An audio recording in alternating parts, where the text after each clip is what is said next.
What is up, squad? My name is Aiyana Perlas. I'm a TV and events host and courtside reporter.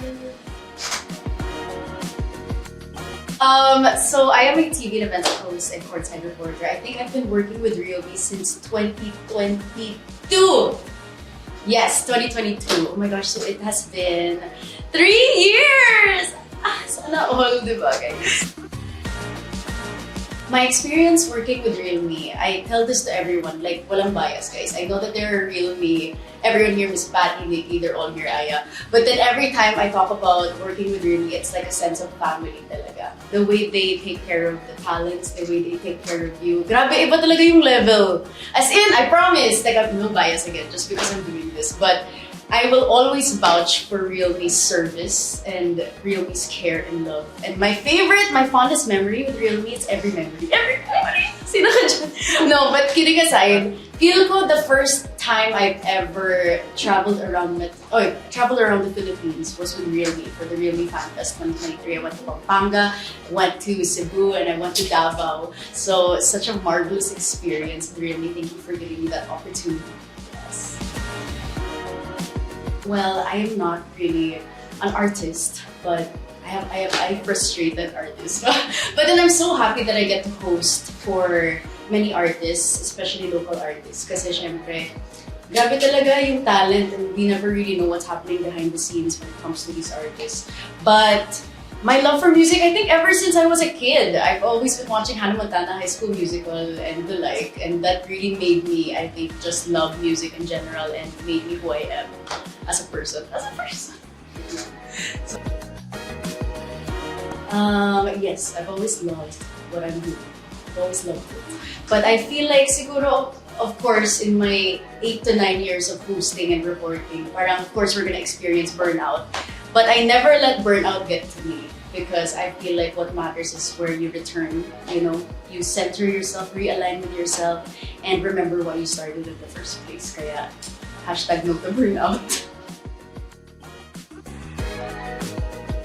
I feel like, well, number one, myself. Well, I feel like I always also say this, like, at the end of the day, you are your only best friend. If you yourself don't believe in yourself, diba, then who else is going to believe in you? But besides myself, of course, my loved ones, my family, my friends, I think it also depends on the foundation that you have and the support system that you have, you know, to keep yourself going and to keep yourself inspired. Okay, trajectory in 5 years for my career. Well, I do want to stay as a host.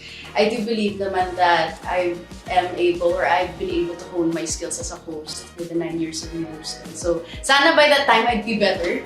But my goal talaga, ever since I was a kid, is to host PBB. Wow! Hello Philippines and hello world! But then yes, yun talaga yung goal ko, to host PBB or siguro to be one of the premier hosts like Robert Domingo, Blanco Gonzalez, Tony Gonzaga, you know, and Luis Manzano. They are my goals in life. But maybe one day I get to scratch the music industry.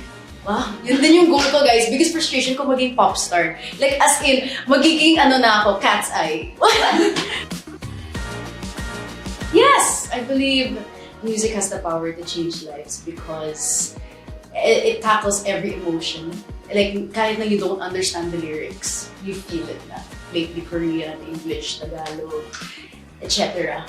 Parang it really sets deep into your soul, into your heart, even if you don't get it, but you feel it. Anything Ariana Grande would describe my life. No, I'm kidding. But then I think, okay, since we're talking about Ariana Grande, I think one song that I would like to dedicate to my life is Just Like Magic by Ariana Grande on the Positions album, Deluxe 2020.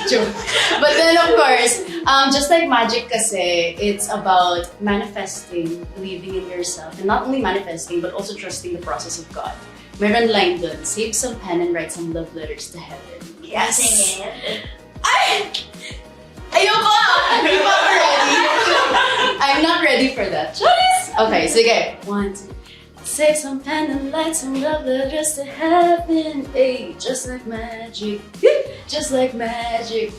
Little finger to my thumb and then I snap it. Ganun siya. Save some pen and write some love letters to heaven. Because yun nga, I always pray to God at night to help me achieve my goals, my dreams, guide me in the right direction.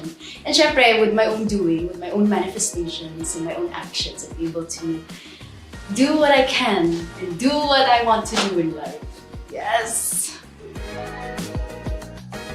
I feel like it's hard for me to answer this because I think when artists do songwriting, diba, that's how they're able to keep it real talaga and connect with their fans and supporters. But I think as a host and as a music lover in general, sharing lang the songs that I love, the songs that inspire me, the songs that keep me grounded, especially mga worship songs also.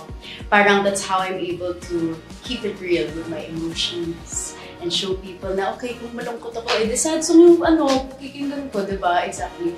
And if I want to get myself hyped, or if I want to make people read the room, I'm gonna play a hype song that means you can interact with me, I'm not in a bad mood, joke lang.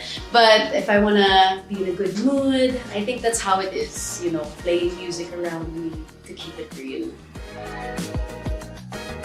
I think it is very important to stay authentic. Because, well, number one, I do believe that if you are not authentic, everyone can tell when you're not authentic. So it's very important. And syempre, we can't, you know, fake things. We can't keep having a facade because at the end of the day, it will show, diba? And what matters talaga, even if people don't agree with you, as long as you agree with yourself, your morals and your values are intact, and you know that you're not doing anything wrong, you're not stepping on people, then at least you know that you are really something. Yes, you are your own best friend. But again, being authentic is very important because that's what makes you you. Wow! Okay. In what part of my life do I show authenticity? I think in all parts of my life naman. I feel like even in social media, you will never see a fake Aiyana. I feel like every part of myself I show online, whether it's me sad, me being very kalog, very kengkoy, and even with my friends, my family, parang I think I'm the exact same person in every aspect. So I think that's one. And of course, realme helps me in finding the authenticity because I feel like it's because of how they treat me. Wow! Not as a brand, but then as a family, parang I was able to love myself more because of how they love me. So I feel like that's how I was able to show more authenticity. Kasi syempre, if you love yourself more, then you'll show the real you more. Wow! Hashtag be real, hashtag real me. Again, my message to anyone struggling to keep it real is to always remember that you're your own best friend, like what I said earlier. Kasi again, if you don't trust yourself, if you don't believe in yourself, then no one else will be able to clap for you. And also, guys, I also believe in being genuinely happy for the people around you, ha? As in, like, don't be inggit talaga. Because I think inggit and envy is the number one reason why we are unable to also be authentically ourselves. Kasi we're constantly competing with the people around us. So parang, as long as you love yourself, you're content, you're happy with the people around you, yourself, then that is when you can be authentically you. So it's all about love and happiness. Yes!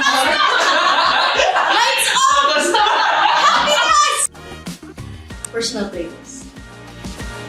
Earphones. Wired earphones. Both. Happy songs. Mood song. Ano? Kayang tanggapin. Ano ang sa mga lang? Ooh, cover. R&B, pop, and hip-hop. And OPM rappers! Favorite artist, Aiyana Perlas. One song describing my mood today, Gnarly by courtside. Ayan. My name is Aiyana Perlas and I am keeping it real.